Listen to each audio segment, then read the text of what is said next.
आजचा व्हिडिओ हा त्या प्रत्येक वॉरियर आईसाठी आहे जी बाळाला झोपवून आपलं स्वप्न जागं ठेवण्याचा प्रयत्न करत असते, जिची सध्या आईपण आणि स्वतःचं अस्तित्व याच्यामध्ये तारेवरची कसरत होते.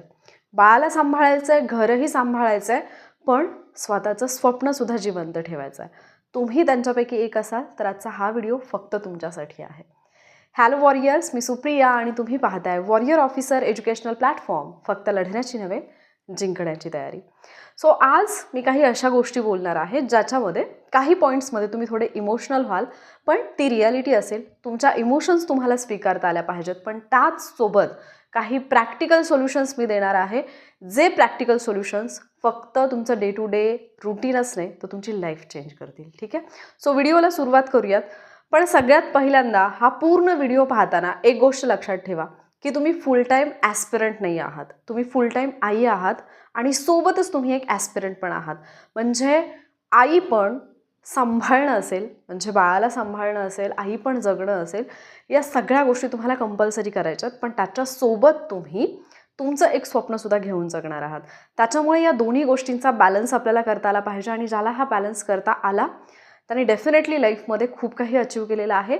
हेही स्वतःला सुरुवातीलाच सांगा की तुम्ही एकट्या नाही आहात की ज्या बाळाला सांभाळून लाईफमध्ये काहीतरी अचीव करायचा प्रयत्न करतायत. आपण अगदी आपला इतिहास जरी पाहिला तरी तिथंपासून ते आजपर्यंत आपण कित्येक महिला पाहतोय की ज्यांनी घर, बाळ, अगदी सगळा संसार सांभाळून, अख्खी फॅमिली सांभाळून स्वतःचं अस्तित्व निर्माण केलेलं आहे, स्वतःची एक वेगळी अशी ओळख निर्माण केलेली आहे.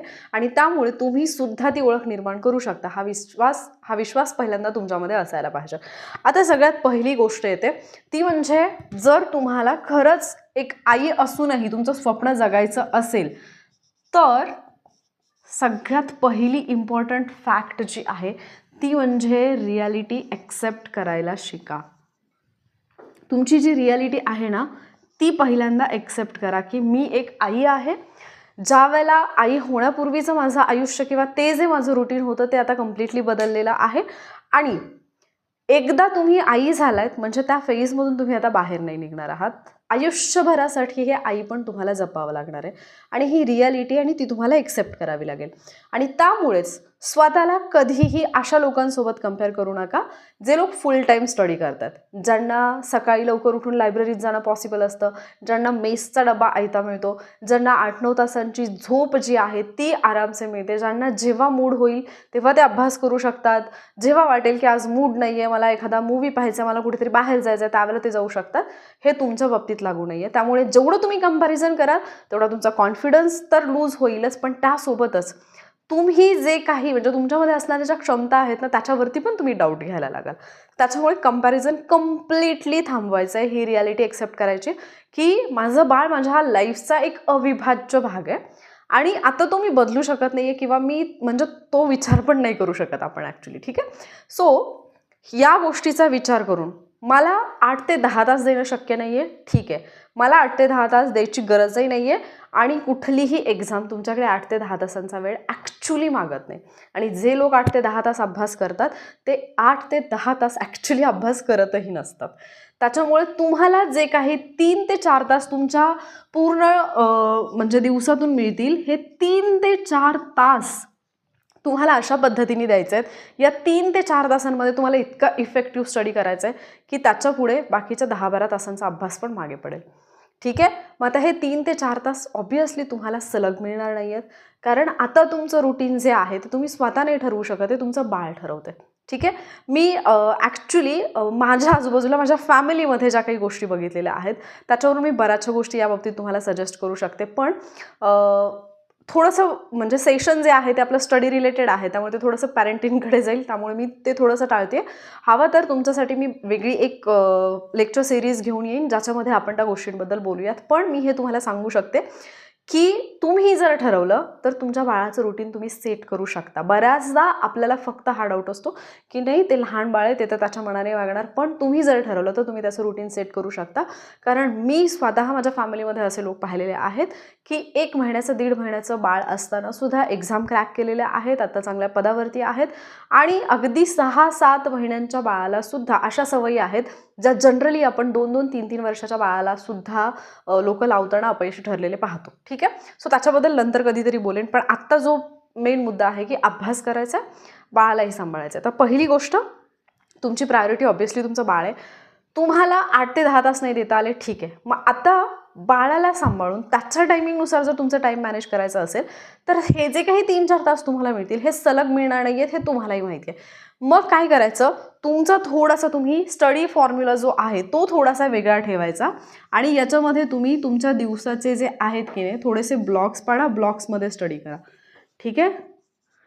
म्हणजे काय करायचं, समजा आता तुम्ही तुमच्यासाठी रिजिड टाइम टेबल बिलकुल काम करणार नाही आहे की जर मी तुम्हाला सांगितलं की एवढ्या वाजताच उठा, एवढ्या वाजता हा टॉपिक करा, त्याच्यानंतर हे काम करा, हे तुमच्यासाठी लागू होत नाही. तुम्हाला तुमचं टाइम टेबल कम्प्लिटली फ्लेक्झिबल ठेवावं लागणार आहे आणि त्याच्यानुसारच ते ठेवायचं आहे. व्हिडिओच्या शेवटपर्यंत मी अशा काही गोष्टी सांगेन की त्याच्यानंतर तुम्ही शॉक व्हाल की हे सिरियसली माझ्या लक्षात का नाही आलं की ही गोष्ट खरंच माझ्या बाबतीत अशी घडती आहे आणि मी ॲक्च्युली तो टाईम कशा पद्धतीने युटिलाइज करू शकते, पण मी तो केला नाही. हे तुम्हाला डेफिनेटली जाणवेल. ठीक आहे. मग आता हे जे काही तुमचं टाईम टेबल आहे ते जे तुम्ही फ्लेक्झिबल ठेवणार आहात याच्यामध्ये तुम्ही 3-4 ब्लॉक्स करू शकता दिवसातले. त्याच्यातला पहिला ब्लॉक जो असू शकतो तो तुमचा अर्ली मॉर्निंग असेल. शक्यतो प्रयत्न करा सकाळी बाळ उठण्यापूर्वी अभ्यास करण्याचा. आता हे पण प्रत्येकाच्या बाबतीत सेपरेट असेल. काही लहान मुलं अशी असतात जी पहाटे सुटून बसतात, आईच्या आधी ती जागी झालेली असतात. पण हेही तुम्हाला मान्य करावं लागेल की माझं बाळ जागं आहे याचा अर्थ असा नाही की तो वेळ मी अजिबातच माझ्या अभ्यासासाठी देऊ शकत नाही. बरीच लहान मुलं जागी असतात पण ती खेळत असतात, त्यांच्या दुनियेमध्ये असतात किंवा तुम्ही त्यांना एखादं खेळणं दिलं तर त्याच्याशी ॲटलिस्ट ते 10-15 मिनिट तरी खेळतात. सो तुम्हाला तुमचे स्टडी ब्लॉक जे आहे ते असे ठेवायचे.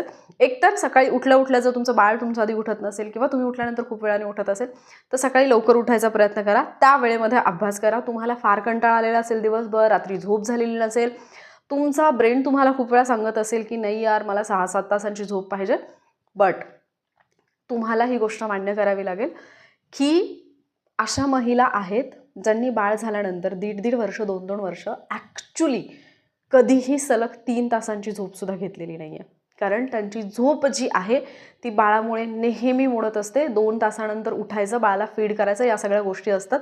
त्यामुळे सलग 5-6 तासांची झोप बऱ्याच महिला घेत नाहीत आणि तरीसुद्धा त्या चांगल्या पद्धतीने काम करत असतात. Everything is about mindset. तुमचा माइंडसेट कसा आहे याच्यावरती सगळ्या गोष्टी डिपेंड आहेत. त्याच्यामुळे माइंडसेटवरती काम करा.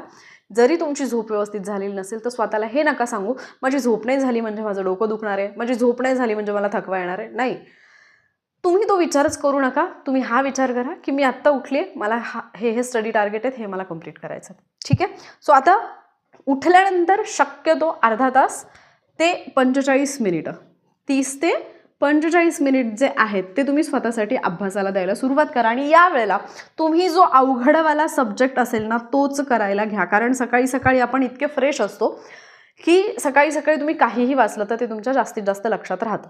ठीक आहे. सो पहिल्यांदा हा घ्या, कठीण विषय जे आहेत ते करायला घ्या. दुसरा ब्लॉक काय असेल, ज्या वेळेला पण तुमचं बाळ झोपतंय, ठीक आहे, बेबीचे जे काही तुमच्या नॅप सेशन्स असतील की नाही त्या वेळेमध्ये अभ्यास करायचा हे ठरवा. आता बऱ्याच महिलांचं हेही असतं की नाही बाळ झोपल्यावर तर मॅडम बाकीची कामं करून घ्यायची असतात. लक्षात ठेवा, बाळाला सांभाळत जी तुम्ही इतर कामं करू शकतात ती सगळी कामं बाळ असतानाच करून घ्या. म्हणजे बाळ जागं असताना. ज्यावेळेला बाळ झोपेल त्यावेळेला प्रायोरिटी ठेवा की बाळ झोपलं की मला माझ्या अभ्यासाचं हे काम करायचं आहे. इव्हन बाळाला झोपवत असताना सुद्धा तुम्ही काही लेक्चर्स ऐकू शकता, ऑडिओ ऐकू शकतात, नोट्स बाजूला ठेवून तुम्ही वाचू शकतात. जर तुम्ही ठरवलं तर सगळं काही शक्य आहे. पण जर तुम्ही ठरवलंच नसेल तर सगळं काही तुम्हाला अवघड जाईल. सो ज्यावेळेला पण बाळ झोपते त्यावेळेला लगेच हा विचार करू नका की मी रात्री झोपलेली नाही आहे त्याच्यामुळे मला आत्ता पूर्ण झोप घ्यायला पाहिजे. तुम्ही जर झोपलात तर तुमचं बाळ झोपणार नाही, हे मी सांगू शकते. ठीक आहे. सो बऱ्याचदा जो आपला एक माइंडसेट असतो की बाळ झोपले तर मला पण झोपून घ्यायचं आहे, हे थोडंसं कुठेतरी बदला. आणि बाळ झोपले तोपर्यंत मला बाकीचीच कामं आवरून घ्यायच्यात, हा पण अट्टहास टाळा. बाकीची कामं जी तुम्ही करणार आहात बाळाला सांभाळत ती कामं करताना ते काम थोडंफार बिघडलं तरी चालू शकतं. पण अभ्यासामध्ये तुम्हाला जर 15 मिनिटांचा जरी वेळ मिळाला आणि तो जर तुम्ही कंप्लीट फोकसने दिलात तर त्या 15 मिनिटांमध्ये तुम्ही जे काही वाचाल ते तुम्हाला इतकं परफेक्टली लक्षात राहील की त्याची फक्त एक रिव्हिजन जरी झाली किंवा कदाचित रिव्हिजन जरी नाही झाली तरी तुम्हाला ते एक्झाममध्ये आठवेल. त्याच्यामुळे तेवढा वेळ जो आहे तो फोकसने स्टडी करायचा हे स्वतःला सांगा. त्याच्यानंतर मग आता या वेळेमध्ये तुम्ही काय करू शकता, काही MCQ सॉल्व्ह करू शकता. ठीक आहे. सकाळी जो काही टॉपिक तुम्ही रीड केलेला असेल त्याच्यावरचे काही PYQ असतील तर ते PYQ तुम्ही घेऊ शकता. टेलिग्रामवरती खूप सगळे पोल असतात, ते पण हे सगळं सर्च करण्यात खूप वेळ जाईल, असंही करू नका. अदरवाईज मी खूप वेळा हे पण पाहिले की प्लॅनिंग करणं आणि बाकीच्या गोष्टी फाइंड आउट करणं आणि मटेरियल किंवा रेफरन्सेस जे आहेत ते कलेक्ट करणं याच्यामध्ये इतका वेळ जातो आणि नंतर एक ढीग साचलेला असतो रेफरन्सेसचा, त्याच्यातून काहीच कंप्लीट होत नाही. सो हे करू नका, ठीक आहे. त्याच्याबरोबर लक्षात ठेवा की तुमचं जे काही म्हणजे बाळाची झोप असेल किंवा बाकीच्या गोष्टी आहेत या तुम्ही प्रेडिक्ट नाही करू शकत, बरोबर आहे. त्याच्यामुळे जर हे सगळं नॉन प्रेडिक्टेबल आहे तर याच्यामुळे तुम्हाला यावेळेसाठी तुमचे जे स्टडी टार्गेट आहेत ते थोडेसे स्मॉल ठेवणं गरजेचं आहे. छोटे छोटे स्टडी टार्गेट ठेवा की अख्खा एक टॉपिक नाही होते पण एखाद्या टॉपिकमधले एवढे एवढे पॉईंट्स मी रीड करेन त्यावेळेमध्ये. आणि हे जेवढं तुम्ही आधी ठरवून ठेवलेलं असेल तेवढं तुम्हाला ते सोपं जाईल. जर तुम्ही आधी ठरवलेलं नसेल तर मला नेमकं काय करायचं याच्यातच तुमचा खूप वेळ जाईल, त्यामुळे या गोष्टीची काळजी घ्या. त्याच्यानंतर तिसरा ब्लॉक जो आहे तो येऊ शकतो, 3 किंवा 4 ब्लॉक करू शकता. याच्यामध्ये तुम्ही काय करू शकता, जो तुमचा रात्रीचा वेळ आहे, मे बी जर तुमचं बाळ लवकर झोपत असेल तर हा नाईट टाईम किंवा ज्या वेळेला तुमच्या बेबीला सांभाळणारं कोणीतरी आहे. आता बरेच जण असे असतात की आई वडील दोघेच सांभाळतात, दुसरं कोणी घरात नाही आहे, पण असा काही वेळ असू शकतो की तुमच्या म्हणजे शेजारचे कोणी लोक आहेत, रिलेटिव्हमध्ये आहेत किंवा कुणीही ज्यांच्याकडे बाळ थोड्या वेळासाठी तरी जाते. हा जो वेळ आहे ना हा पण सेव्ह करायचा प्रयत्न करा. जर समजा तुम्ही तुमच्या बाजूच्या मावशींकडे काकूंकडे तुमच्या बाळाला देत असाल, ते जर तिथे थोड्या वेळासाठी राहत असेल किंवा कोणी लहान मुलं येऊन त्याच्यासोबत खेळत असतील तर हा अट्टहास नको की बाळ अर्धा तास त्यांच्याकडे गेले तर मी अर्धा तास तिथेच बसून राहील, ठीक आहे. जर तुमच्यासाठी ते ट्रस्टवर्दी लोक असतील, तुम्ही त्यांच्याकडे बाळाला सोडत असाल तर बाळाला सोडल्यानंतर लगेच येऊन स्वतःचा अभ्यास करण्यावरती फोकस करा. बऱ्याचदा असं होतं की आपण तिथे जाऊन बसतो आणि तिथे आपला म्हणजे बाळ अर्धा तास तिथे खेळते, तुमचा आणि बाळाचा त्या अर्धा तासामध्ये काही संबंध नाही, पण तुम्ही पण तिथे अर्धा तास टाइमपास केला आणि परत आल्यानंतर रिअलाईज होतं रे यार मी उगाच गप्पा मारत बसले, एवढ्या वेळात माझं हे तरी काम झालं असतं, ठीक आहे. सो हा जो टाईम आहे तुम्हाला अक्षरशः टाईम चोरावा लागेल जर तुम्हाला बाळ आणि अभ्यास या दोन्ही गोष्टी पॅरलली सांभाळायच्या असतील तर. आणि लक्षात ठेवा की जर तुमचं लहान बाळ असेल तर कोणाची मदत घ्यायला म्हणजे फॅमिली मेंबर्सची मदत घ्यायला बाकीच्या कामांमध्ये पण अजिबात कसलाही अपराधीपणा वाटून घेऊ नका, कमीपणा वाटून घेऊ नका. कारण मी खूप लोकांचं पाहिलं आहे, खूप मुलींच्या बाबतीत मी हे पाहिलं आहे की समजा बाळाला सांभाळायचं, तुम्ही अभ्यास करताय किंवा तुम्ही काहीतरी काम करताय आणि बाळ तिकडे खेळते, बाळाने शू केली किंवा काय झालं आणि तुम्हाला कोणीतरी घरातल्यांनी म्हणजे तुम्ही सासूबाईंना सासऱ्यांना कोणालाही जे कोणी बाळाला खेळत असेल, अगदी बाळाचे बाबा जरी असतील, वडील जरी असतील, त्यांना जरी सांगितलं की म्हणजे त्यांनी शू केली त्याची पॅन्ट चेंज करा, त्याचं डायपर चेंज करा वगैरे, आणि जर समोरच्याने तुम्हाला नुसता असा एक लुक दिला की हे काय अभ्यास म्हणून कलेक्टर होणार आहे तेव्हा बाळाचं एवढं पण करावं असं वाटत नाही, तर आपलं एक असतं की सगळं फेकून द्यायचं, जायचं बाळाला रागारागाडी घ्यायचं, माझं मी करते. नका करू. जेवढी तुम्हाला हेल्प होईल, समोरच्यानी तोंड वाकडं केलं तरी करू द्यात, त्याच्या तोंड वाकडं करण्याने तुम्हाला म्हणजे फारसा काही त्रास होणार नाही आहे, मनावर घेऊ नका. कारण आत्ता तुमची प्रायोरिटी काय आहे, ठीक आहे. समोरच्यानी थोडंसं तोंड वाकडं केलं काय प्लीज प्लीज करा असं म्हणायचं, थोडं पोलाईट राहायला शिका.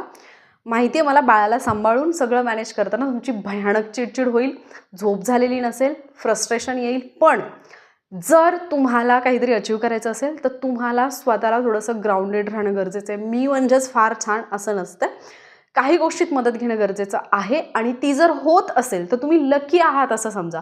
भले समोरचा माणूस थोडासा चिडचिड करून करत असेल, पण थोडं जर स्वतः तुम्ही अनालाइज केलं तर लक्षात येईल की यांच्यापेक्षा 10 पट जास्त आपण चिडचिड करत असतो आणि आपली चिडचिड समोरचे लोक सहन पण करत असतात, पण ते आपल्या लक्षात येत नाही. सो या गोष्टींची काळजी घ्या. त्याच्यानंतर मायक्रो स्टडी टेक्निक्स जे आहेत ते फॉलो करायला लागा, ठीक आहे.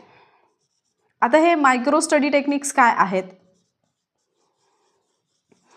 याच्यामध्ये तुम्हाला काय करायचं, हे तुमच्यासाठी गेम चेंजर ठरू शकतात. म्हणजे जसं की 10-10 मिनिट्सचे जे काही पॉकेट्स असतील, 10 मिनिटसाठी एखादा ऑडिओ तुम्ही ऐकलाय, एखादा व्हिडिओ तुम्ही ऐकलाय, किंवा आपल्या चॅनलवरती खूप सगळे ट्रिक्सचे व्हिडिओज आहेत. सो तुम्हाला अगदी 10-10 मिनिटांचा जरी वेळ मिळाला, ते काही करताना, कपडे धुताना असू देत, भांडी घासताना असू देत, तुम्ही स्वयंपाक करत असाल, बाळासाठी खाऊ बनवत असाल, बाळाचं आवरत असाल, या वेळेमध्ये तुम्हाला अगदी थोडा थोडा जरी वेळ मिळाला 10-10 मिनिटांचा, तरीसुद्धा त्या वेळेमध्ये तुम्ही काही व्हिडिओ सेशन ऐका. मी आणखी एक गोष्ट तुम्हाला सांगते, ही गोष्ट मी जे म्हटलं की पॅरेंटिंगचा हा विषय येतो, पण तुम्ही एक गोष्ट ऑब्झर्व करा, लहान मुलांना टी व्हीवरची बडबड गीतं जी असतात किंवा आता AI जनरेटेड खूप सगळे व्हिडिओज येतात, ही लहान मुलांना गाणी आवडायला लागतात. खूप लहानपणी अगदी 1-1.5 वर्षाची मुलं टी व्ही समोर, मोबाईलसमोर बसून ही गाणी पाहत असतात. ही आवड त्यांना का लागते, तुम्ही त्यांना इंट्रोड्यूस करता सगळ्यात पहिल्यांदा की हे बडबड गीत पहा, सशाचं आणि कासवाचं गाणं पहा. तुम्ही त्यांना इंट्रोड्यूस केलेलं असतं, मैं तोता म्हणून त्यांना ते आवडतं. पण त्याच्याऐवजी तुम्ही त्यांना इंट्रोड्यूस करताना जर तुमचे म्हणजे तुम्ही जे काही स्टडी टार्गेट्स करताय, तुम्ही जो काही स्टडी करताय त्याच्यामध्ये रिदम नसू द्यात, पण तुम्ही जर तुमचे काही व्हिडिओज जर पाहिले, म्हणजे तुम्ही जे अभ्यासाशी रिलेटेड व्हिडिओज आहेत ते जर पाहिले, तर त्याला त्याची आवड लागते. आणि याचं जिवंत उदाहरण माझे स्टुडंट आहेत. मी त्याची ऑडिओ क्लिप ऑलरेडी शेअर केलेली होती. माझी एक स्टुडंट आहे, मी स्क्रीनशॉट शेअर केला होता त्याचा. माझी एक स्टुडंट होती, तर ती प्रेग्नेंट असताना डेली बेसिसवरती आमचे व्हॉइस चॅट सेशन्स व्हायचे. आणि डेली बेसिसवरती तिला ती सवय होती की व्हॉइस चॅट सेशन रोज डिस्कशन सेशन जे आमचे व्हायचे ते बसून ती ऐकायची. ज्यावेळेला तिची डिलिव्हरी झाली त्याच्यानंतर 8 ते 10 दिवस एक गोष्ट जाणवली की बाळ सतत किरकिर करत आहे. आणि ते का करत आहे कळणार आहे. डॉक्टरांना दाखवलं, सगळ्या गोष्टी गेल्या, पण बाळ रडायचं थांबत नव्हतं. जशी चिडचिड होत होती बाळाची. आणि एक दिवशी 8 की 9 दिवसानंतर असं झालं की माझं व्हॉइस चॅट सेशन होतं आणि डिस्कशन म्हणजे टेलिग्रामला ते लाईव्ह सेशन होतं आणि तिने ते डिस्कशन सेशन ऑन केलं आणि ती ऐकत होती. आणि ते ऐकत असताना बाळ जे आधी म्हणजे फार चिडचिड करत होतं, बाळ एकदम शांतपणे ते सेशन ऐकत होतं. आणि त्यांनी ते नोटीस केलं की बाळ खूप शांतपणे हे आवाज ऐकतंय. त्याच्यानंतर त्यांनी ज्या वेळेला बाळ असं थोडंसं चिडचिड करायला लागत होते, ज्यावेळेला पण त्यांनी ते डिस्कशन सेशन ऐकवले किंवा व्हिडिओ रेकॉर्डिंग ऐकवले, त्यावेळेला ते बाळ शांत बसायला लागलं आवाज ऐकून. मी माझा मोठेपणा सांगत नाही, आय स्वेअर, मला ॲक्च्युली ह्या गोष्टीचा अभिमान वाटला. आणि इथे मी मोठेपणा म्हणून सांगत नाही, मी तुम्हाला हा मुद्दा सांगते की तुम्ही तुमच्या बाळाला काय सवयी लावाल त्याच्यानुसार ते शिकत जाणार आहे. कुठलंही बाळ आईच्या पोटातून सगळ्याच गोष्टी शिकून येतं असं नाही. तुम्ही त्याला घडवू शकता. तुम्ही त्याच्यासमोर ज्या गोष्टी प्रेझेंट कराल, एखादं वारकरी घराणं असेल, वारकरी संप्रदाय असेल, तर त्या घरातल्या मुलांना टाळ, मृदुंग, भजन, कीर्तन हे अनायासे आवडतं. का आवडतं? कारण त्याच्यासमोर तेच आहे सातत्याने. सो तुमच्या बाळासमोर ज्या गोष्टी येतील त्या गोष्टी त्याला आवडायला लागतील, ही तुमची रिस्पॉन्सिबिलिटी आहे. बरेच पालक ट्राय करण्याच्या आधीच कंप्लेंट मोडमध्ये जातात की नाही ते तर लहान आहे, त्याला हे समजतच नाही, त्याला हे आवडतच नाही. नाही, तुम्ही कंप्लेंट मोडमध्ये जाऊ नका. समजून घ्या की ॲक्च्युली डिमांड काय आहे त्याची आणि त्याच्यानुसार रिॲक्ट व्हा. आणि हे मी तुम्हाला का सांगते, कारण तुम्हाला जर तुमचं स्वप्न जागं करायचं असेल, तुमचं स्वप्न जर तुम्हाला जिंकायचं असेल, तर या गोष्टी तुम्हाला करणं फार गरजेचं आहे. ठीक आहे. सो हा झाला एक मुद्दा. सो किचनमध्ये असाल, बाकीची कामं करत असाल, बाळाची कामं, 10-10 मिनिटांचे सेशन, 5-5 मिनिटांचे सेशन, शॉर्ट व्हिडिओ जिथे तुम्हाला स्टडी रिलेटेड काहीतरी कानावरती पडतं ते ऐका. तुमच्या बाळाला पण सवय लागेल या गोष्टींची, डेफिनेटली सवय लागेल. कारण खूप आत्ता महिला आहेत ज्या ॲक्च्युली मेंटर आहेत किंवा या फील्डमध्ये आहेत, टीचर आहेत, त्या लहान बाळाला घेऊन हे सगळं करतात. आणि त्यांना पाहिल्यानंतर आपल्याला असं वाटतं की बापरे, ही कसं मॅनेज करत असेल. अरे, त्यांच्या रक्तात येते, त्यांनी ठरवले की मला हे करायचं आहे, तर त्या करू शकतात. आपल्या बाबतीत एक झालं की आपल्याला इम्पॉर्टन्स कुठल्या गोष्टींना द्यायचा हे समजत नाही. बऱ्याचदा आपण नको त्या गोष्टींना इम्पॉर्टन्स देतो. ठीक आहे. सो या बाबतीत थोडंसं स्मार्ट बना, स्मार्टली ॲक्ट करा. लाईफ तुम्हाला तेच देईल जे तुम्हाला हवं आहे. त्याच्यानंतर पुढचा सगळ्यात इम्पॉर्टंट रूल येतो. इथे तुम्ही थोडेसे इमोशनल होऊ शकता. That is no guilt rule. बऱ्याच मुलींच्या बाबतीत, महिलांच्या बाबतीत हे होतं की मी माझा अभ्यास करते, याचा अर्थ मी माझ्या बाळाकडे दुर्लक्ष करते का, माझ्या बाळाला जो टाईम हवा आहे तो मी देऊ शकत नाही आहे का, मी एक चांगली आई नाही आहे का. आणि बऱ्याचदा तर हे तुम्हाला ऐकवलं जातं आजूबाजूनी, म्हणून तुमची ती मेंटॅलिटी होते की मी कुठेतरी आई बनायला कमी पडते का. आपण प्रत्येक वेळी परफेक्ट असणं गरजेचं नाही, पहिली गोष्ट. दुसरी गोष्ट, तुमचं बाळ नशिबाने की तुम्ही तुमच्या बाळासोबत सातत्याने आहात. अशा कितीतरी आई आहेत की ज्यांचं बाळ दिवसभर पाळणा घरामध्ये असतं. अशा कितीतरी महिला आहेत की ज्यांचं बाळ कुठेतरी उन्हात बाजूला पडलेलं असतं आणि त्या रोजगार करत असतात. अशा कितीतरी महिला असतात ज्या वीटभट्टीवरती काम करतात, त्यांचं बाळ तिथेच धुळीत कुठेतरी पडलेलं असतं. अशा कितीतरी महिला आहेत ज्या रेल्वे ट्रॅकवरती काम करतात, खडीमध्ये काम करत असतात आणि त्याच रेल्वे ट्रॅकवरती कुठेतरी त्यांचं बाळ पडलेलं असतं. सो स्वतःला ब्लेम करणं बंद करा. तुम्ही जे पण काही करताय ते तुमच्या बाळाच्या उज्ज्वल भविष्यासाठी करताय, पहिली गोष्ट. दुसरी गोष्ट, मला सगळ्याच गोष्टीत परफेक्ट असायला पाहिजे का, आवश्यकता नाही आहे. कारण आत्ता तुमची लाईफ पहिल्यासारखी परफेक्ट नाही आहे किंवा तुम्ही स्वतःसाठी तेवढा वेळ देऊ शकत नाही आहात, फॅमिलीसाठी तेवढा वेळ देऊ शकत नाही. And that is absolutely fine. त्या गोष्टीवरती अजिबात स्वतःला अपराधी समजून घेऊ नका. आणि जर काही वेळासाठी तुम्ही तुमच्या बाळाला एकटं सोडत असाल, त्याचं ते धडपडत असेल, पडत असेल, तर लगेच रडायचं, इमोशनल व्हायचं हे करू नका. कारण जोपर्यंत ते धडपडणार नाही तोपर्यंत ते घडणार नाही. त्याच्यासाठी त्याने थोडंसं स्वतंत्र होणं गरजेचं आहे आणि तुम्ही तो स्पेस त्याला देणं गरजेचं आहे. तुम्ही त्याला लुळंपांगळं करून ठेवू नका. क्लिअर? या काही गोष्टी आहेत ज्या तुम्ही समजून घेणं गरजेचं आहे. तुम्ही जर तुमचं बाळ आजारी आहे, तुमची प्रायोरिटी असेल, तुम्ही बाळाला पाहिलं पाहिजे. ॲट एनी कॉस्ट तुमची प्रायोरिटी तुमचं बाळ आहे. पण याचा अर्थ असा नाही की जर एखादी गोष्ट माझी प्रायोरिटी असेल तर मी फक्त आणि फक्त त्याच्यात, म्हणजे बाळ आजारी आहे, ते झोपलंय, ते झोपलेलं असताना ॲक्च्युली तुम्ही फक्त त्याच्या बाजूला जरी बसून राहिलात की ते उठेल, रडेल, दॅट इज फाईन. याचा अर्थ असा नाही ना की बाळ आजारी, त्याला बरं नाही वाटत, ते झोपलं आणि मग मी त्याच्या बाजूला बसून रडत बसेन. नाही, काही आवश्यकता नाही आहे. इमोशनली स्ट्रॉंग व्हायला तुम्हाला लागेल, कारण ऑप्शन नाही आहे तुमच्यासमोर. ठीक आहे. आणि एक गोष्ट लक्षात ठेवा, आज जर तुम्ही स्वतःसाठी उभ्या नाही राहू शकला, आज जर तुम्ही तुमच्या स्वप्नावरती काम नाही करू शकला, उद्या तुमच्या बाळाच्या लाईफचे डिसिजन घेण्याचा बिलकुल अधिकार तुम्हाला असणार नाही. ज्या ठिकाणी तुम्हाला 100% माहिती की ही गोष्ट चुकीची होत आहे, ही गोष्ट माझ्या बाळासाठी योग्य नाही आहे, तिथे सुद्धा तुम्ही काहीही बोलू शकणार नाही. आणि जर तुम्हाला ती वेळ येऊ द्यायची नसेल तर आज तुम्हाला इमोशनली, मेंटली, सायकोलॉजिकली स्ट्रॉंग व्हावं लागेल आणि स्वतःवरती काम करावं लागेल. आता डिसिजन तुमचं आहे की तुम्हाला काय करायचं.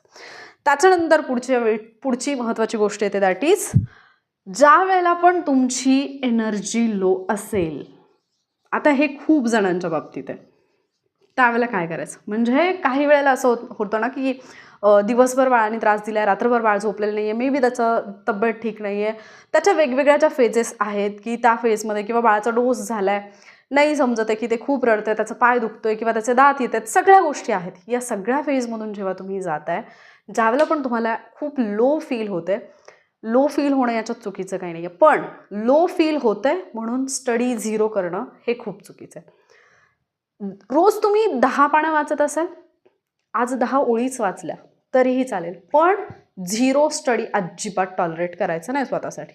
भले झोपताना, निम्म्या रात्रीची जाग आल्यानंतर, कधीही दिवसातून कसाही वेळ काढून ॲटलिस्ट थोडं तरी एक टार्गेट ठेवा मिनिमम, की एवढं तरी मी आजच्या दिवसात केलंच पाहिजे, कारण ती गोष्ट तुम्हाला एक सॅटिस्फॅक्शन देईल. तीच गोष्ट असेल जी तुम्हाला हे सांगेल की अरे एवढ्या सगळ्या सिच्युएशनमधून पण मी काहीतरी केले, म्हणजे मी करू शकेन. तुमचा फोन कंटिन्युअसली तुमच्या हातामध्ये असतो, बाकी काहीच नाही झालं, एखादा स्क्रीनशॉट असेल तो तुम्ही, म्हणजे तुमच्याकडे, तुम्ही हे स्टडीसाठी करू शकतात. मला आठवतं लास्ट टाईम ज्यावेळेला मी आमच्या 100 डेज चॅलेंजमध्ये डिस्कशन सेशन घेत होते करंट अफेअर्सचे, मला स्टुडंट म्हटले की मॅम तुम्ही करंट अफेअर्सचे एवढे प्रश्न आणि टॉपिक काढलेत, आणि मग एक मॅडम म्हटलं की मॅम ह्याच्यासाठी फार कुठे मेहनत लागली असेल तेव्हा. पण ते सगळे जे स्क्रीनशॉट होते मी एका PDF मध्ये कन्वर्ट करून ज्यावेळेला त्यांना शेअर केले, जवळपास 400-450 पेजेस झाले होते.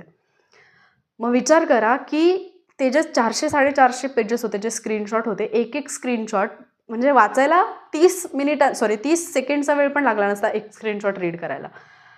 तर ज्यावेळेला आपण तो एक स्क्रीनशॉट रीड करतोय, आपण काहीतरी करतोय ना.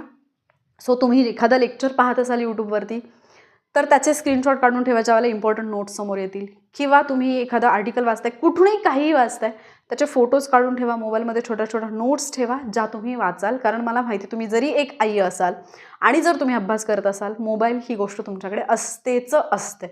सो त्याचा चांगल्या पद्धतीने वापर करा. खूप थकवा आला, काहीही त्याच्यामध्ये चुकीचं नाही आहे, तुम्हाला थकल्यासारखं जाणवणार, फक्त त्या थकव्याला, त्या लो एनर्जीला आपल्यावरती किती हावी होऊ द्यायचं हे आपल्या हातामध्ये. मला बरं नाही वाटत आहे म्हणून जर मी झोपून राहिले, मी आत्ता मागच्या आठवड्यातला माझा अनुभव सांगते की मला खूप जास्त, म्हणजे घसा पण पॅक होता, सर्दी होती, डोकं भयानक दुखत होतं, खूप लो फील होत होतं, अजिबात बरं वाटत नव्हतं, जाऊन मी इंजेक्शन पण घेऊन आले. पण एक गोष्ट जाणवली की जर मी फ्रेश झाले आणि मी कॅमेऱ्यासमोर येऊन उभे राहिले किंवा मी स्क्रिप्ट लिहायला घेतली, तर माझ्या लक्षातूनच जात होतं की आपल्याला काहीतरी त्रास होतोय. घसा पॅक होता, पण त्याचं जे दुखणं मला जाणवायचं, जी वेदना मला जाणवत होती, ती जाणवत नव्हती त्यावेळेत. मग असा कुठे रूल आहे का की बरं वाटत नसेल, लो वाटत असेल तर अगदीच गबाळ्यासारखं राहा, अजिबातच काहीच काम करू नका? नाही, तुम्ही उठा, फ्रेश व्हा आणि करायला लागा. तुम्हाला खरंच ती एनर्जी येते. आपल्याला फक्त असं वाटत असतं की माझ्याकडे ती एनर्जी नाही आहे. सो या गोष्टीवरती काम करायचं. आता जर समजा असं तुमची एनर्जी लो असेल तर इथे एक रूल ठेवा, ॲटलिस्ट 20 MCQ जे आहेत ते तरी मी सॉल्व करेन, 20 MCQ जे आहेत ते तरी मी सॉल्व करेन, किंवा ॲटलिस्ट 15 PYQ जे आहेत ते तरी मी पाहीन. हा एक रूल ठेवा स्वतःसाठी. किंवा एखादा 10 मिनिटांचा व्हिडिओ आहे किंवा एखादा ऑडिओ आहे, तो तरी मी पाहीन. हा एक रूल ठेवा की ज्यावेळेला माझी एनर्जी फार लो आहे त्यावेळेस मी एवढ्यातलं काहीतरी एक करेन. ठीक आहे. सो हे ज्यावेळेला कराल त्यावेळेला ऑब्व्हियसली तुमचं रुटीन बसायला लागेल. दुसरा मुद्दा अगेन मी सांगते, कम्प्लिशनच्या मागे पळू नका की मी स्वतःला एवढे टार्गेट दिले आणि ते पूर्ण नाही झाले.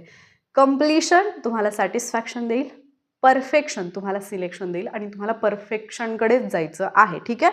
आता 2 शेवटचे मुद्दे जे तुम्ही फार रिलेट कराल. त्यातला पहिला मुद्दा ॲक्च्युली रिलेट नाही करायचा, तो प्रॅक्टिकली फॉलो करायचा आहे. ग्रॅटिट्यूड ठेवा.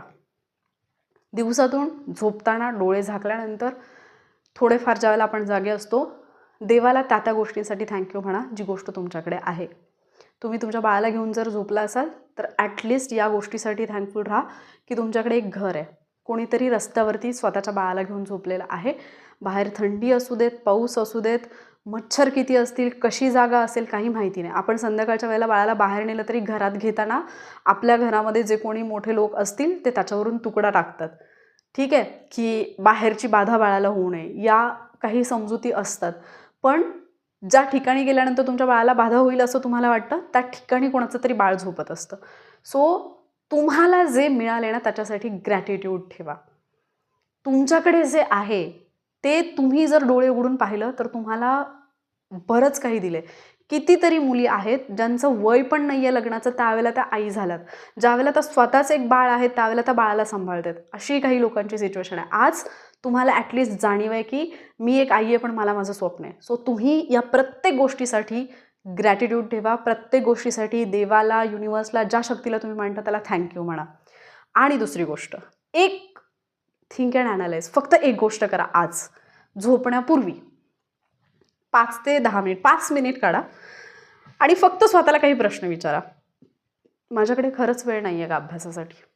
जर उत्तर तुमचं हो असेल ना तर मी पुढचे जे प्रश्न सांगते ते प्रश्न स्वतःला विचारा. दिवसभरामध्ये प्रामाणिकपणे स्वतःला विचारायचं, मी व्हॉट्सॲप हे ॲप माझ्या मोबाईलमध्ये किती वेळा उघडलेलं आहे? मी स्टेटस कोणाकोणाचे पाहिलेत? मी व्हॉट्सॲपवरचे चॅट कोणाचे पाहिलेत? मी व्हॉट्सॲपवरती कोणाला रिप्लाय केला आहे, कोणाला मेसेज केला आहे, कुठला मेसेज वाचला मी हसले, कुठला मेसेज वाचल्यानंतर मी थोडी इमोशनल झाले, किंवा जे पण काही फील, किती वेळ घालवला आहे? आज दिवसभरामध्ये मी टी व्ही किती वेळ पाहिला आहे? मला माहिती आहे महिलांना टी व्ही सिरियल पाहायची फार भयानक आवड असते. काहीही झालं तिकडे दुनिया बुडाली तरी चालेल पण माझी सिरियल नाही बुडली पाहिजे, हा एक ॲटिट्यूड असतो. जर ती सवय असेल तो टाईम सेव्ह करायला लागा. मी किती वेळ मोबाईल हातात घेऊन बसले, इन्स्टावरच्या रील्स असतील, यूट्यूबवरचे शॉर्ट्स असतील, किंवा इतर कुठलंही ॲप जिथे मी काहीतरी स्क्रोल करत बसले, किंवा मी किती वेळ आज वायफळ गप्पांमध्ये घालवला की कोणीतरी आले ते आमच्याशी गप्पा मारते आणि मी पण त्या गप्पांमध्ये इन्व्हॉल्व झाले आणि तिथे अर्धा तास गेला, 15 मिनटं गेले, कदाचित 1 तास गेला, मला कळलं नाही. हा प्रश्न स्वतःला विचारा. किती अशा गोष्टींमध्ये, म्हणजे ज्या अनावश्यक आहेत अशा गोष्टींच्या विचारात पण मी वेळ घालवला आहे. की उदाहरणार्थ सकाळी जाता जाता बाळाचे वडील माझ्यावरती रागवले आणि बाहेर पडले, त्याच्यानंतर मी किती वेळ असा या विचारामध्ये घालवला, किंवा किती वेळ मी बाळावरती रागवण्यात घालवला किंवा चिडण्यात घालवला, हे स्वतःला विचारा. घर क्लीन ठेवणं, ठीक आहे, तुम्हाला एक एक्सपेक्टेशन असते की जसं माझं घर आधीपासून स्वच्छ होतं तसं आता ते स्वच्छ असायला पाहिजे, जे की आता राहणं पॉसिबल नसतं, कारण तुमचं बाळ सगळ्या वस्तू म्हणजे अस्ताव्यस्त फेकत राहणार आहे. आणि लक्षात ठेवा की तुमचं घर स्वच्छ दिसण्यापेक्षा तुमचं बाळ आनंदी असणं जास्त इम्पॉर्टंट आहे. कारण जेव्हा ते आनंदी असेल त्यावेळेला तुम्ही तुमच्या अभ्यासावरती कॉन्सन्ट्रेशन करू शकाल. त्यामुळे कोणीतरी आलं, कोणीतरी म्हटलं घरात नीट काही ठेवलेलंच नाही आहे, पसारा, अजिबात लक्ष देऊ नका. तुमच्या बाळाला हळूहळू शिकवा या गोष्टी अशा अशा ठेवायच्या असतात. 2-3 महिन्यांमध्ये तुम्हाला जाणवायला लागेल की तुमचं बाळ स्वतःच त्या वस्तू व्यवस्थितपणे कपाटात नेऊन ठेवतंय, ते कपाट व्यवस्थित क्लीन करून ठेवतंय, अंथरुण गोळा करून ठेवतंय. हे होतं कारण मी प्रॅक्टिकली या गोष्टी माझ्या फॅमिलीमध्ये पाहिलेल्या आहेत. तुम्ही जर शिकवलं तर मुलं ते सगळं शिकतात. फक्त लोकांच्या बोलण्यावरून स्वतःला जज करू नका. आणि जे मी आत्ता म्हटलं की ट्रॅक करा तुमचा दिवस, की तुम्ही दिवसभरामध्ये खरंच किती टाईम जो आहे तो ज्या गोष्टी ॲक्च्युली आवश्यक नाही आहेत त्याच्यामध्ये घालवला आहे, की ज्या गोष्टींची आत्ता गरज नव्हती पण त्या गोष्टी करण्यात मी वेळ घालवला आहे. ट्रस्ट मी, तुम्हाला कमीत कमी 2 तास असे सापडतील जे तुम्ही असेच फालतूमध्ये घालवलेत. फोन आला कोणाचा तरी, फोनवरती बोलत बसलात तुम्ही. कोणी काही म्हणू देत की हां बाळ झाल्यापासून बोलतच नाही, आठवणच येत नाही, विसरली आहेस. अरे बाबा, माझी लाईफ आहे, मी फार बिझी आहे. घरच्यांचा फोन आला, कुठला इम्पॉर्टंट कॉल आला, 2 मिनटं बोललात ठेवला, ठीक आहे. इकडचं तिकडचं, मग आत्ता मी कशी एकटी सांभाळते, माझा स्ट्रगल किती मोठा आहे, इतकी घाण सवय असते महिलांना. आय एम सॉरी टू से, पण आपल्याला खरंच ही फार वाईट सवय असते की आपल्या लाईफमध्ये ॲक्च्युली जो स्ट्रगल नाही आहे पण ना तो स्ट्रगल ओरडून ओरडून सांगायचा. जर तुम्हाला असं वाटत असेल की मी एकटी आहे आणि मला बाळाला सांभाळणं हा माझा फार मोठा स्ट्रगल आहे, तर अशा फॅमिलीमध्ये जाऊन बघा जिथे 9-9, 10-10 माणसं आहेत. त्या बाळाच्या आईला बाळाचं पण करावं लागतं आणि त्या 9-10 माणसांचं पण करावं लागतं. लोकांना दिसते की 9-10 माणसं बाळाला सांभाळायला आहेत, पण ॲक्च्युली ती सांभाळायला नसतात, आईचं काम वाढवायला असतात. पण त्यासोबतच दुसरी पण एक गोष्ट आहे की ज्या वेळेला ती आई त्या बाळाला चांगले संस्कार द्यायचा विचार करत असते, ती जेव्हा सांगत असते की मोबाईलचा वापर नाही करायचा, ती जेव्हा सांगत असते की साखर नको खाऊ, ती जेव्हा सांगत असते की चॉकलेट नाही खायचं, ती जेव्हा सांगत असते की बिस्किट नको खाऊ, पॅकेज्ड फूड नको खाऊ, त्यावेळेला आजी, आजोबा, दादा, मामा, काका, नाना, नानी कोण असतील ते जबरदस्तीने त्याला ते सगळं खायला घालत असतात, जेव्हा की त्याच्या आईला ते आवडत नसतं. आणि ती चुकीची गोष्ट नाही आहे ॲक्च्युली. म्हणजे त्याच्या आईला जे वाटतं ते चुकीचं नसतं ॲक्च्युली, पण ती तिथे मजबूर असते. सो आम्ही फक्त दोघेच आहोत, मी फक्त एकटीच बाळाला सांभाळते, अजिबात रडगाणं गाऊ नका, फार लकी आहात तुम्ही. आणि जर तुमच्यासोबत अशी फॅमिली असेल की जी ॲक्च्युली तुम्हाला हेल्प करते, बाळाला सांभाळते, बाळासोबत खेळण्यात वेळ घालवते, तरी पण लगेच असं म्हणू नका की आत्ता मॅडमनी दुसरा पॉईंट सांगितला म्हणजे माझ्या फॅमिलीत असेल. तुम्ही त्यांना समजावून सांगा या गोष्टी, की पहिला जो जमाना होता की लोक खाताना हेल्दी खायचे, आता जेवढं पण आपण भाजीपाला पण खातोय त्याच्यात पण केमिकल्स असतात. सो जेवढं आपण चांगलं बाळाला देऊ शकू, पॅकेज्ड फूडमुळे ॲक्च्युली काय दुष्परिणाम होतात हे त्यांना दाखवा. फोनमध्ये कितीतरी न्यूज असतात, सो ते पण तुम्हाला कोऑपरेट करतील. असं नाही की ते तुमचं ऐकतच नाहीत. नाहीतर आता जॉईंट फॅमिलीवाले मला ब्लेम करतील की मॅडम तुम्ही असं का बोलताय. मी तसं बोलत नाही आहे. मी दोन्ही गोष्टी सांगते की तुम्ही ज्या पण सिच्युएशनमध्ये आहात ना, तुम्ही लकी आहात. जर तुमच्यासोबत फॅमिली मेंबर आहेत तर एक गोष्ट लक्षात ठेवा, ज्या वेळेला तुमचं बाळ आजारी असतं त्यावेळेला तुमच्या बाजूला 10 माणसं आहेत, ज्या माणसांचा तुम्हाला त्रास होतो ती 10 माणसं तुमच्यासोबत तुमच्या बाळाची काळजी घ्यायला आहेत. पण जी एकटी आई सांभाळते तिला त्यावेळेला डोक्यात हे असतं की मी आत्ता बाळ बघू की मी कोणाला फोन करू, मी डॉक्टरांकडे कशी जाऊ. सो दोघांचंही स्ट्रगल आपल्या आपल्या ठिकाणी योग्य आहे आणि दोघींचंही नशीब आपल्या आपल्या ठिकाणी चांगलं आहे. तुमचा पॉईंट ऑफ व्ह्यू काय आहे या गोष्टीकडे पाहण्याचा हे इम्पॉर्टंट आहे. आता या सगळ्या गोष्टीमध्ये सगळ्या व्हिडिओचं कन्क्लुजन काय आहे, बाळ आणि अभ्यास दोन्ही पॉसिबल आहे का? 100% पॉसिबल आहे. ठीक आहे. आता याच्यामध्ये बऱ्याचशा गोष्टी अभ्यास सोडून पॅरेंटिंगकडे गेला, त्याच्याबद्दल आय एम सो सॉरी. पण त्या गोष्टींची ज्यावेळेला तुम्हाला जाणीव असेल त्यावेळेला तुमचा अभ्यास ट्रॅकवरती येईल याची मला खात्री आहे. आता याच्यानंतर जर तुम्हाला अजूनही असं वाटत असेल की मॅम एक रिअलिस्टिक स्टडी प्लॅन द्या, तर तुम्ही मला कमेंट करून सांगू शकता. किंवा जर तुम्हाला असं वाटत असेल की हा जो काही गिल्ट येतोय की आपण एक चांगली आई नाही आहोत का, आपण बाळासाठी हे करू शकत नाही आहोत का, आपण फॅमिली सांभाळू शकत नाही का, किंवा हा गिल्ट कधी कधी स्वतःबद्दलच असतो की मी स्वतःच्या बाबतीत इतकं चुकीचं कसं वागू शकते, किंवा माझी स्वप्न वगैरे आता सगळी हे झालेत, तर तो गिल्ट कसा हँडल करायचा हा जर प्रॉब्लेम असेल तर तो कमेंट करून विचारू शकता. हजबंड किंवा फॅमिलीचा सपोर्ट बाळासाठी कसा घ्यायचा हा डाऊट असेल तरी तुम्ही विचारू शकता. किंवा लो एनर्जी डेजमध्ये एक्झॅक्टली कसं परफॉर्म करायचं, कसा प्लॅन असायला पाहिजे, नेमकं काय करायचं हा डाऊट असेल तरी कमेंट करून विचारा. किंवा जर तुम्हाला असं वाटत असेल की मदर ॲस्पिरंटसाठी एक क्वेश्चन आन्सर सेशन घ्या तरीसुद्धा कमेंट करून विचारा. मी डेफिनेटली तुम्हाला याच्यापैकी कुठलाही डाऊट असेल त्याच्यावरचा व्हिडिओ घेऊन येईन. आता एवढे सगळे मुद्दे याच्यासाठी सांगितले कारण ज्या वेळेला आपण मदर ॲस्पिरंटबद्दल बोलतो त्यावेळेला खूप सगळ्या गोष्टी आहेत. त्यांच्या आयुष्याची एकच बाजू नसते की फक्त अभ्यास करायचा किंवा फक्त बाळ सांभाळायचं, किंवा बाळ आणि अभ्यास या दोनच गोष्टी नसतात. बाकी फॅमिली फंक्शन्स, फॅमिलीच्या रिस्पॉन्सिबिलिटीज, लोकांनी ब्लेम करणं, आपण कसे चुकीचे आहोत हे दाखवून देणं, बाळाला पाहिल्यानंतर रिलेटिव्हजनी या गोष्टी बोलणं की अरे पोरगं खराबच झालं आहे, जर थोडीशी चांगली तब्येत असली तर अरे फारच असं काय म्हणतात त्याला, म्हणजे जाड जे लहान बाळ असतं ते फारच असं आहे, मग मंदच असेल, या सगळ्या गोष्टी. दुसरं एखादं बाळ असेल रिलेटिव्समध्ये किंवा एखाद्या फंक्शनमध्ये गेल्यानंतर ते कंपॅरिझन होणं, त्याचा त्रास होणं, या सगळ्या गोष्टी आहेत, म्हणजे हजारो गोष्टी आहेत. त्या सगळ्या गोष्टी एका व्हिडिओमध्ये बोलणं पॉसिबल नाही आहे. म्हणून म्हटलं की जर असा कुठला डाऊट तुम्हाला इतर डाऊटमधून तुम्ही जर सफर करत असाल सध्या तर तुम्ही ते मला कमेंटमध्ये विचारू शकता. बाकी आत्ता जेवढे पण पॉईंट्स मी सांगितलेले आहेत त्याच्यामध्ये सगळ्यात पहिलं रियालिटी एक्सेप्ट करा. तुम्ही फुल टाईम आई आहात, त्याच्यानंतर ॲस्पिरंट आहात, त्यामुळे त्या दोन्ही गोष्टी तुम्हाला मॅनेज करायच्यात. दुसरा मुद्दा 3 ते 4 तास काढण्याचा प्रयत्न करा. फार जास्त पळू नका की दुसरे लोक काय करतात त्याच्यानुसार माझं झालं पाहिजे, हे कंपॅरिझन नको आहे. स्टडी फॉर्म्युला जो आहे ब्लॉक्समध्ये ठेवा. मॉर्निंग टाईम जो आहे तो हार्ड सब्जेक्टसाठी युटिलाइज करायचा प्रयत्न करा. बाळ ज्यावेळेला झोपते तो वेळ कशा पद्धतीने युटिलाइज करता येईल त्याच्यावरती विचार करा. ज्यावेळेला कोणी हेल्प करते किंवा रात्रीचा वेळ आहे, अगदी जरी मी थकलेले असेल तरीसुद्धा माझी अजून काही स्ट्रेंथ आहे का ॲटलिस्ट 4-5 लाईन वाचायची, त्याच्यावरती थोडंसं फोकस करा. त्यानंतर गिल्टी अजिबात फील करून घेऊ नका. आणि एनर्जी लो असताना एक मिनिमम स्टडी टार्गेटचा रूल ठेवा जो तुम्हाला कंपल्सरी फॉलो करायचा. ठीक आहे. आणि बाकीचे मी बोलले की इतर काही डाऊट असतील तर डेफिनेटली विचारू शकता. आता एवढं सगळं ऐकल्यानंतर जर तुम्हाला वाटत असेल की येस मी एक आई आहे पण तरीसुद्धा मी माझं स्वप्न पूर्ण करून दाखवणार आहे, तर कमेंटमध्ये मदर वॉरियर असं लिहायला विसरू नका. ठीक आहे, मदर वॉरियर अशी कमेंट नक्की करा, कारण त्याच्यावरून मला कळेल की हा व्हिडिओ तुमच्यासाठी किती हेल्पफुल ठरला आहे. व्हिडिओ लेंदी झाला आहे, तुम्ही एक ऑलरेडी मदर आहात, खूप वेळ तुमचा गेला आहे, त्याच्याबद्दल सॉरी. पण काही गोष्टी मला असं वाटतं की ज्या वेळेला खूप म्हणजे फोडून मी बोलेन, अगदी समजावून सांगेन, त्यावेळेलाच बऱ्याच लोकांना समजतात. त्याच्यामुळे हा व्हिडिओ थोडासा लेंदी झालेला आहे.